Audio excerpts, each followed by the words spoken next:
My sister dragged 5 strangers to my mansion, screaming, "Don't be useless for once." My parents yelled, "That's why nobody sticks around you, you're a parasite," when I asked them to leave, so I locked the door and went nuclear.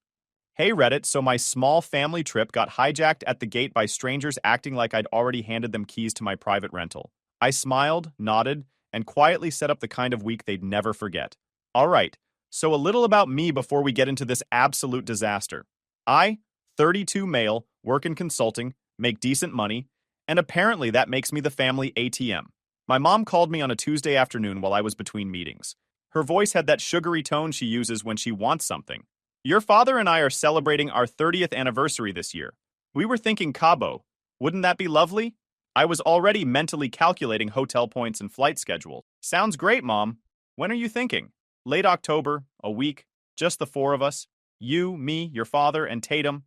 Like old times. That should have been my first red flag. My family doesn't do simple, but I was feeling generous. My consulting firm had just closed a major contract, and my bonus was sitting pretty in my account. Plus, 30 years of marriage is worth celebrating, even if my parents spent 20 of those years teaching my sister Tatum and me that boundaries were just suggestions. I'll book us a private rental, I said. 4 bedrooms, ocean view. You guys handle your own flights, though. I'm not playing travel agent for everyone. Oh, honey, that's too generous. You don't have to pay for accommodation. I want to. It's your anniversary. Just promise me this stays small. Family only. Of course, just us. The private rental I found was perfect. It wasn't some billionaire palace, but it was a legit oceanfront spot with a pool, 4 suites, and enough space for adults to not live on top of each other. 10-minute walk to the beach, the kind of place where you could actually relax instead of negotiating shower schedules and thermostat war. Cost me $8,000 for the week. The rental contract was specific. Maximum occupancy 8 guests. Guest names required 48 hours before check-in. Violations resulted in immediate eviction, forfeited deposit, and full week charges regardless of early departure. The property sat in a gated community with security patrols and a neighbor hotline for noise complaints. 1-strike policy. I read every word twice before signing. I sent the details to the family group chat.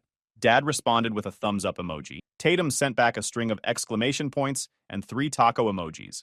Mom replied with a paragraph about how grateful she was and how this would be such a special trip. Then she added, "I already told your aunt about it. She's so jealous." My stomach tightened. Why would you tell her? Oh, just chatting. You know how she is. Always wants to know what we're doing. I let it go. Mistake. 2 weeks before departure, Tatum called me. Her voice had that weird casual tone that meant she was about to ask for something. So, funny story. Turns out Kaylee and Dax were already planning to be in Cabo that same week. Small world, right? Kaylee was Tatum's college roommate. Dax was her boyfriend of 6 months. He wore basketball jerseys to weddings and thought craft beer was a personality. That is a funny coincidence, I said, already knowing where this was headed. Yeah, so they booked this little Airbnb in town. Super cheap, but like we'll probably hang out during the trip. Maybe hit the beach together or whatever. Sure, I said. Sounds fun. I wasn't born yesterday. The Airbnb would turn out to be a dump, or it would fall through, or it would mysteriously have booking issues. And then, oh no, they'd need a place to crash. Just for 1 night. Maybe 2. Before you know it, Dax is drinking my soda and Kaylee is using my bathroom to do whatever 3-hour morning routine she'd perfected. But I didn't say any of that. I just made a mental note to submit the guest list to the property manager immediately. 4 names. No additions. 3 days before the trip, Mom called again. Slight change of plans. Tatum's friend group wanted to make a whole thing of it, supporting our anniversary. Isn't that sweet? I already mentioned to them you got us that gorgeous private rental. How many friends? Just a few. They're booking their own accommodations, of course. But they'll probably join us for dinners and activities. Don't worry, I told everyone you've got it covered. You always do. My jaw clenched. Got what covered? You know, the planning, the arrangements. You're so good at that.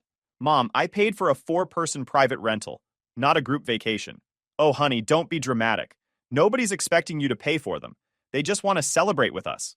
I spent the next 2 days preparing like I was deploying to a war zone. I packed light, 1 carry-on with exactly 7 days of clothes, all quick-dry and wrinkle-resistant. No checked bags. I learned that lesson years ago when the airline lost my luggage in Atlanta for 5 days. I had 3 backup chargers, downloaded entertainment for the flight, and printed copies of the private rental confirmation because my family's ability to lose important documents was legendary. I also did something else, something that would matter later.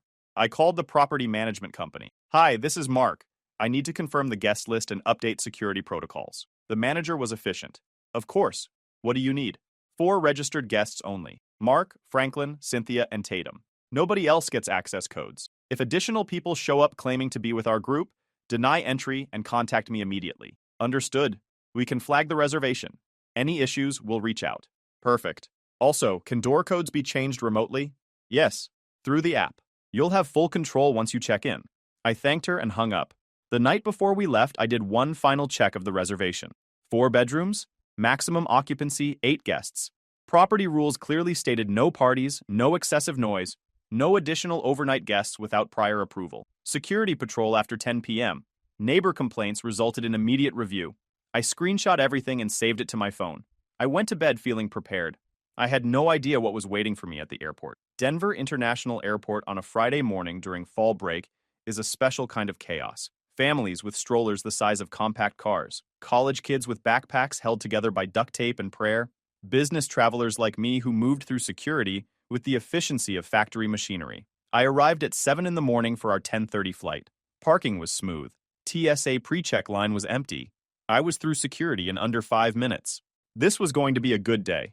I grabbed a breakfast sandwich from a kiosk near the gate and settled in to review some client reports. Our flight was on time. Everything was tracking perfectly. Then I heard Tatum's voice carrying across the terminal. Don't worry, guys. Mark's paying. He always pays. Trust me. Once we're there, he'll cave like he always does. I looked up. My parents were sitting on their suitcases near the gate counter. Dad's face was already red and sweaty. Mom was fanning herself with a boarding pass. They had clearly checked bags. Multiple bags. Probably overstuffed with things they'd never use. Packed at the last minute after a panicked realization that they owned nothing beachwear appropriate. But that wasn't the problem. The problem was the crowd around them. I counted heads. Mom, Dad, Tatum. That was 3. Then I saw Dax in his Lakers jersey. Despite this being absolutely not basketball season or relevant in any way, that was 4. Kaylee was there, wearing a tank top with glittery letters. 5. Then I saw the others. There was a guy I'd never seen before with a man bun and a full-sleeve tattoo. There was a blonde girl taking selfies with a phone that had an accessory the size of a coaster. And there was another guy wearing wraparound sunglasses inside the airport, like he was a Secret Service agent protecting someone important instead of sitting at gate B12 next to a Cinnabon. 8 people total. Tatum was still talking to them, loud enough for half the gate to hear. He's in consulting, so yeah, he's loaded. The private rental's amazing. 4 bedrooms, pool, ocean view. We're basically set. I did the math instantly. 4 bedrooms in the private rental. Maximum occupancy 8. But I'd only authorized 4 guests. Contract violation, security flag, immediate eviction risk. My breakfast sandwich suddenly felt like concrete in my stomach. I walked over. Tatum saw me first. Her face lit up with that smile she uses when she's done something she knows I won't like, but she's hoping enthusiasm will smooth it over. Mark, you made it! Look, everyone's here!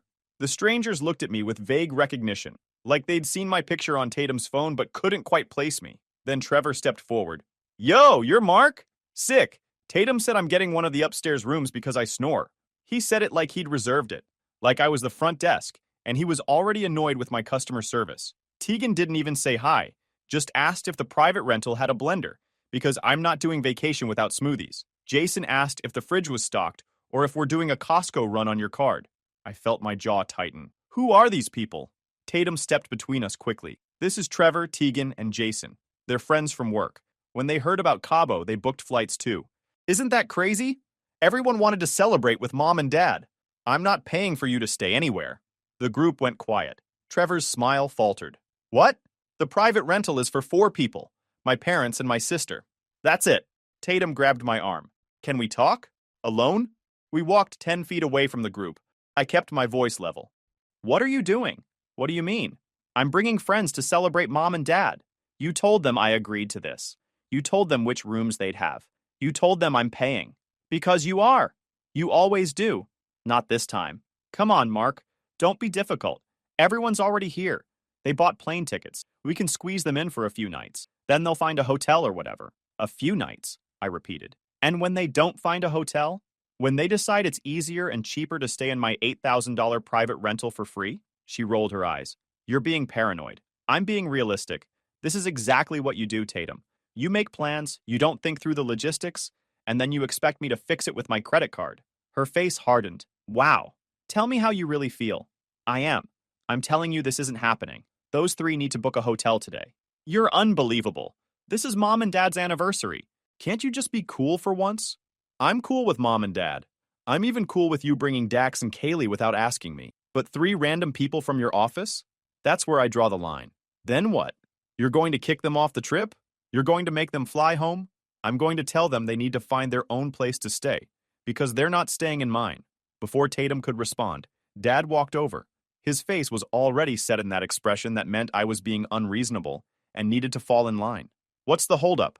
I'm explaining that the private rental has occupancy limits, and Tatum's friends need to find their own place. Don't be difficult, Mark. We can make it work. No, we can't. The contract is clear. Additional guests mean eviction, and we lose everything. You're successful because of us, Dad said, his voice rising. Your education, your opportunities, everything you have. We made you who you are. My money isn't an investment portfolio you can draw from, Dad. His face went red. Everything you have, we gave you. You wouldn't be where you are without us.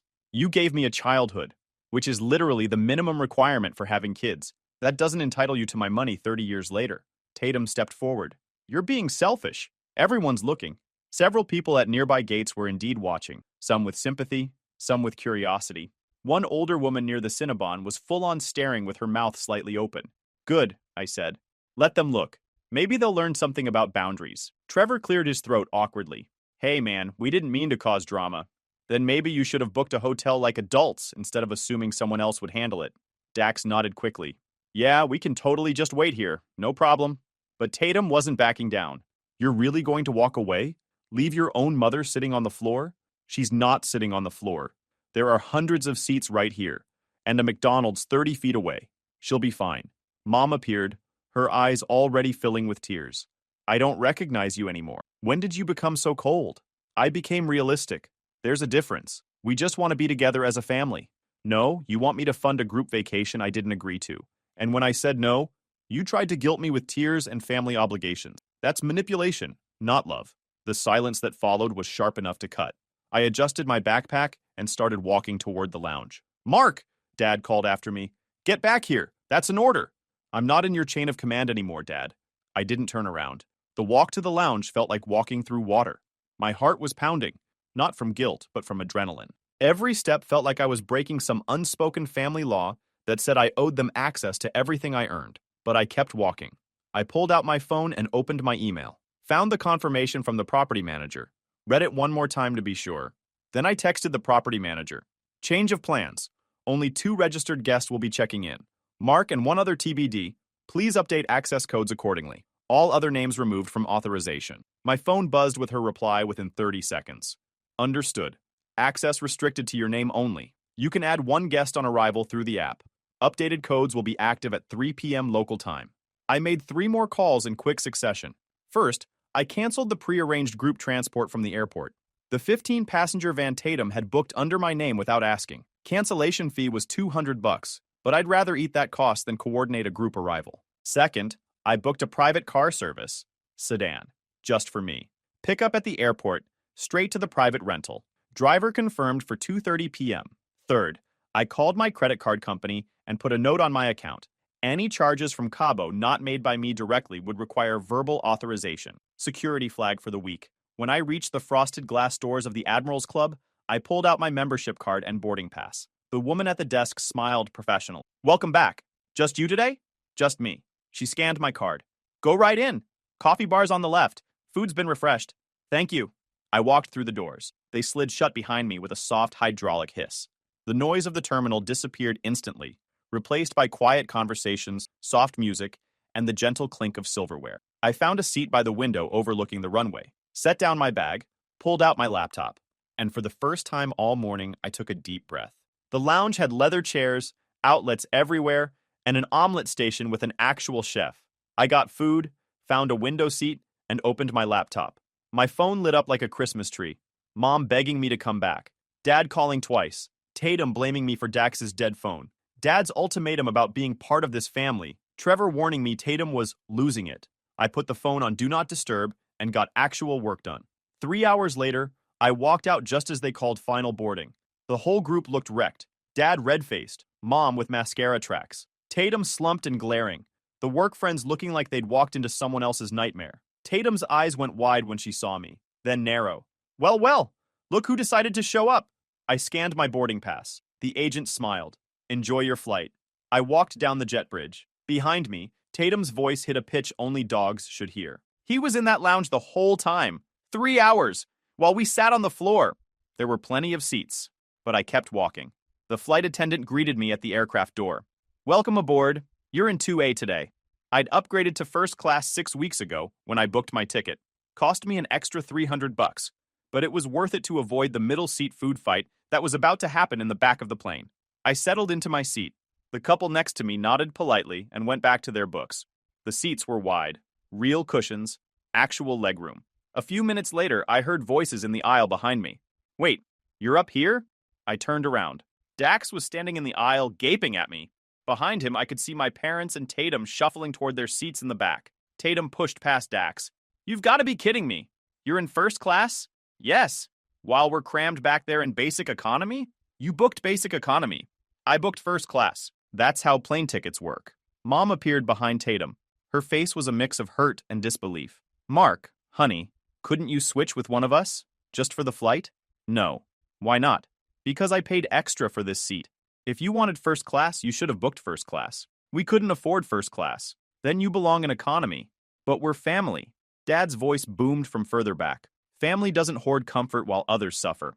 Family doesn't ambush each other at airports with uninvited guests either. But here we are. The flight attendant appeared, diplomatic but firm. Excuse me, we need to keep the aisle clear for boarding. Can everyone get to their seats, please? Tatum leaned in close, whispered, You're going to regret this. All of it. Probably not.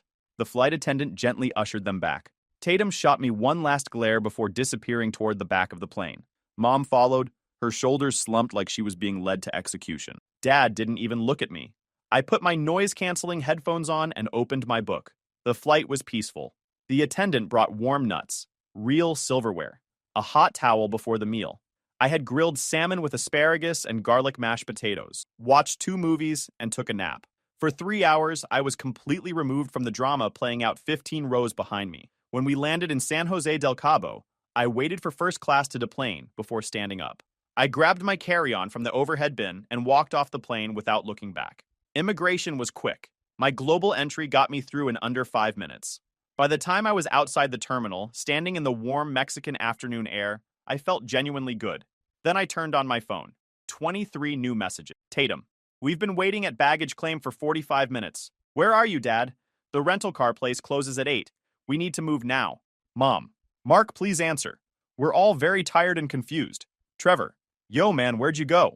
I checked the time. 2:45. My private car was waiting in the passenger pickup zone. Black sedan. Driver holding a sign with my name. I texted back, I have my own transport. See you at the private rental. Tatum. What, Dad? You get back here right now. Me. No. I walked to the car. The driver took my bag, opened the door. I slid into the back seat and we drove off into the afternoon sun. Behind me, my phone kept buzzing. I turned it off. The private rental was somehow even better in person. White stucco walls, tile roof, a courtyard entrance with a fountain. The main living area had floor-to-ceiling windows facing the ocean. The infinity pool glowed blue in the late afternoon light. I used the lockbox code the property manager had sent me and let myself in. The place smelled like fresh linens and ocean air. I found the master bedroom on the 2nd floor. King bed, private balcony, bathroom with a rainfall shower. I unpacked my bag, took a long shower, put on clean clothes, went downstairs and raided the fully stocked fridge for a sandwich. I was sitting on the pool deck, eating my dinner in peace as the sun set, when my phone buzzed. I'd turned it back on to check the private rental app. It was the property manager. Text. A group of 8 people just arrived at the gate claiming to be with your reservation. They don't have the access code and are becoming agitated. Security is requesting guidance. I typed back, only I am authorized for entry. Do not provide codes to anyone else. If they continue causing issues, remove them from the property. Manager. Understood. Should I offer them contact information for local hotels? Me. That would be generous of you. Manager. One more thing. Security texted me they'd started filming because one of the group was calling the guard a power-tripping mall cop and trying to slip cash through the window like it was a nightclub. Also, it's peak wedding season. Most hotels within 30 minutes are fully booked. The few with availability are charging premium rates or are quite far from the resort area. Me, not my problem to solve. I set my phone down and took another bite of my sandwich. The ocean was dark and peaceful, stars overhead, warm breeze. 20 minutes later, my phone rang. Tatum, I answered on speaker. What the heck did you do? I ate dinner. How was your flight? The villa won't let us in. Security is here. They're threatening to call the police. That's unfortunate. Fix this. There's nothing to fix. The private rental has occupancy rules. You brought unauthorized guests. I protected the reservation. You locked us out? I enforced the rental agreement. Big difference.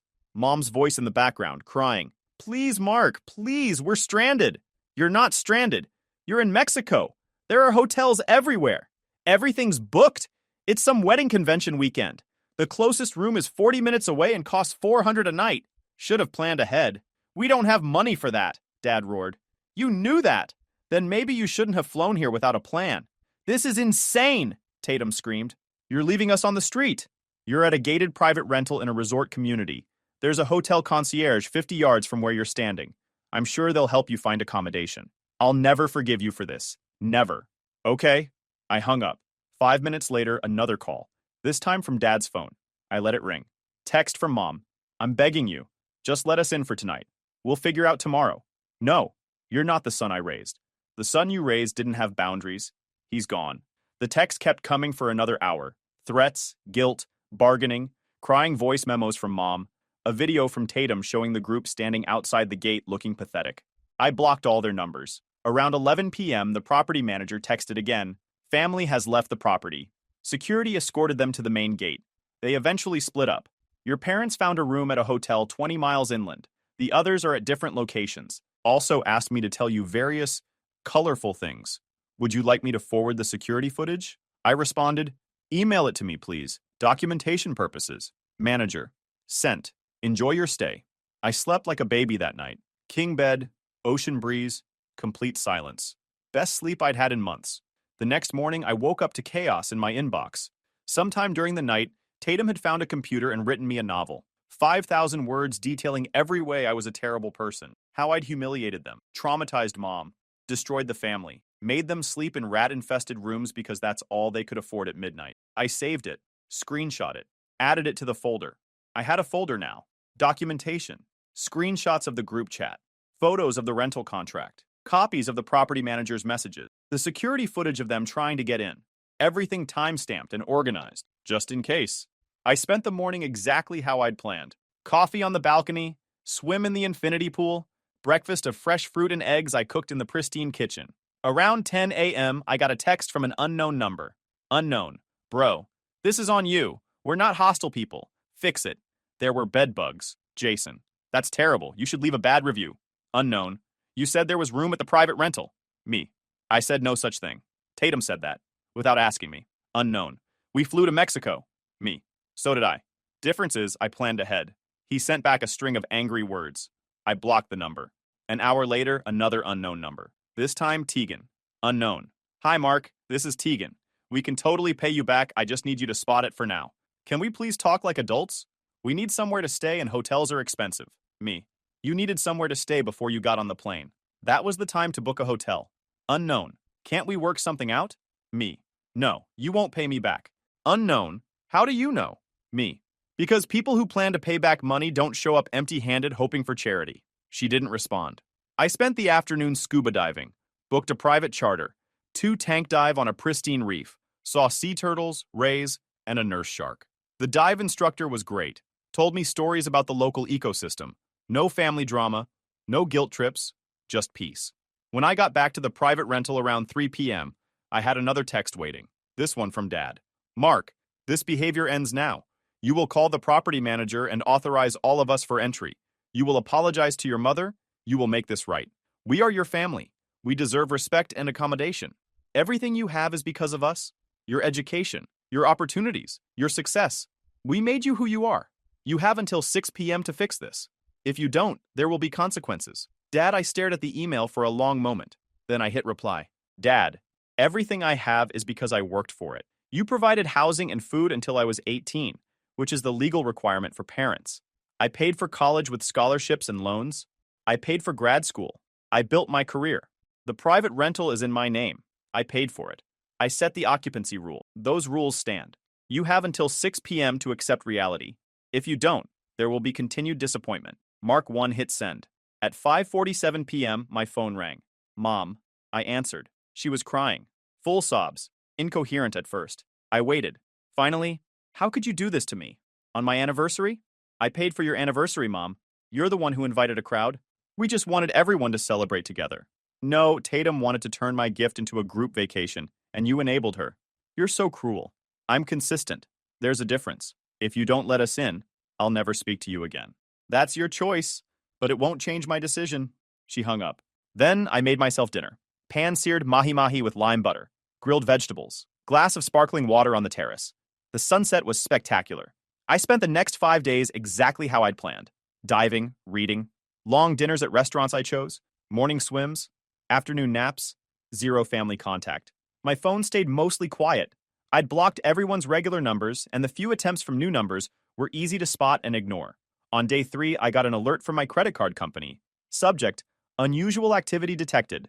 Authorization required. We've detected attempted charges totaling $7,200 from Hotel Playa Grande, San Jose del Cabo, Mexico. These charges were flagged based on your recent security note. Please confirm. Did you authorize 4 rooms for 3 nights? Did you provide your card information to Tatum?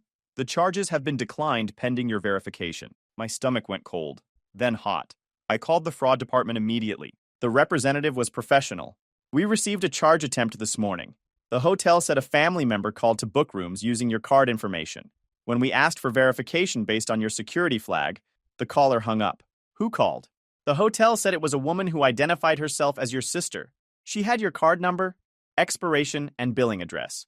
I closed my eyes. Tatum had borrowed my card 2 years ago for a family dinner. I'd sent her the details via text. She must have saved them. That was not authorized. Those charges should be permanently declined and flagged as fraudulent. Understood. We'll note that in the system. Would you like to request a new card number? Yes, immediately. We'll expedite shipping to your home address. You should have it in 3 business days. Is there anything else? Can you provide documentation of this attempted fraud? For my records? Of course. I'll email you the incident report with timestamps and details. Thank you. I hung up and immediately opened my laptop. Created a new folder labeled Legal Documentation. Added the incident report when it arrived 20 minutes later. Then I texted the property manager. Did my family attempt to book rooms at Hotel Playa Grande using my name? Manager. I can check with the hotel manager. 1 moment. 5 minutes later. Yes. The hotel contacted us because the guest mentioned staying at our private rental. They wanted to know if we could recommend the family. We told them we couldn't comment on guest matters. The booking attempt failed anyway. Me. Thank you. Please document that conversation as well. Manager. Already done. Sent you a copy. That evening, I got a call from another unknown number. Against my better judgment, I answered. Mark? It was Tatum. Her voice was different. Shaky. How'd you get this number? Borrowed someone's phone. Look, I'm sorry about the card thing. I just thought, you thought you'd commit fraud? It wasn't fraud. We're family.